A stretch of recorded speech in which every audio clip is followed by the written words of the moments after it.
तस्वीरें खिंचाने के लिए सब साथ आते थे, पर इस बार जो बार बार इन लोगों की बैठक हो रही है, पर ये आने वाला समय ही बताएगा कि इन बैठकों का कोई निष्कर्ष निकलता है कि नहीं निकलता है। कि जब चुनाव सामने आएंगे गठबंधन किसके साथ होगा, यकीनन लोक जनशक्ति पार्टी रामविलास अगला चुनाव गठबंधन के तहत लड़ेगी, पर वो किसके साथ गठबंधन होगा वो सही समय आने पर ही फैसला लिया जाएगा। कोई भूल सकता है इन्होंने जौहर साहब के साथ क्या किया, या दिग्विजय बाबू के साथ क्या किया, या शरद यादव जी के साथ क्या किया, या इनकी अपनी पार्टी के नेता आरसीपी जी जो आज इनसे अलग हुए हैं उनको किस तरीके से इन्होंने प्रताड़ित करने का काम किया।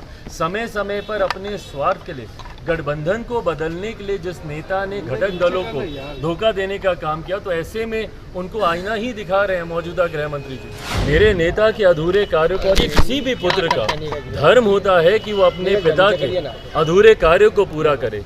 ऐसे में जब आज मेरे पिता इस दुनिया में नहीं है तो हाजीपुर की एक बड़ी जिम्मेदारी है जो कि पुत्र होने के नाते बार थोड़ी गंभीरता जरूर विपक्षी एकता में देखने को मिली है। इससे पहले हम लोगों ने देखा कि सिर्फ तस्वीरें खिंचाने के लिए सब साथ आते थे, पर इस बार जो बार बार इन लोगों की बैठक हो रही है, पर ये आने वाला समय ही बताएगा कि इन बैठकों का कोई निष्कर्ष निकलता है कि नहीं निकलता है।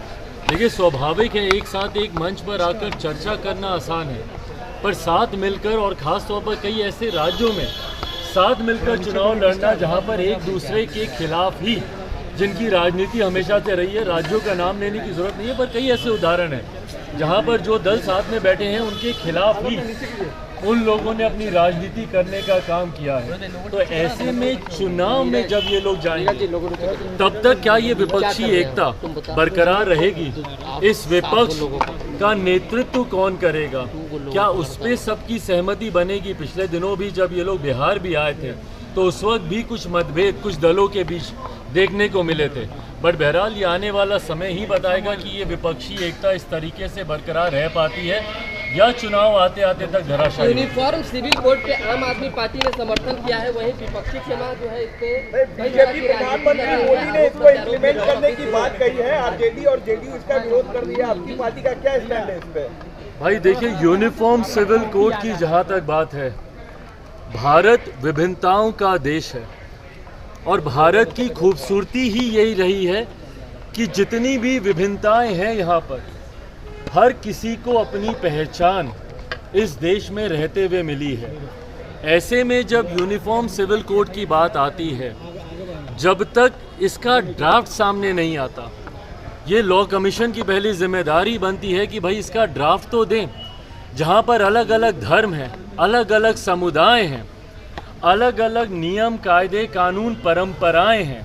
आप एक ही धर्म में देखिएगा तो कई अलग अलग क्षेत्रों में जाके परंपराएं बदलती हैं और वो उन परंपराओं को मानते हैं। अगर आप हिंदू मैरिज एक्ट को ही ले लें तो आप ऊपर नॉर्थ में अलग हैं, डाउन साउथ जाते जाते तक नॉर्थ में उसके नियम कायदे कानून अलग हैं, रिश्तेदार जनरेशन्स में आप नहीं कर सकते, डाउन साउथ जाते जाते अपने अंकल के साथ आप शादी ब्याह कर सकते। तो कई ऐसे नियम कायदे कानून हैं। आप ईस्ट में जाएंगे, ईस्ट की परंपराएं और हैं, साउथ की और है, नॉर्थ की और है।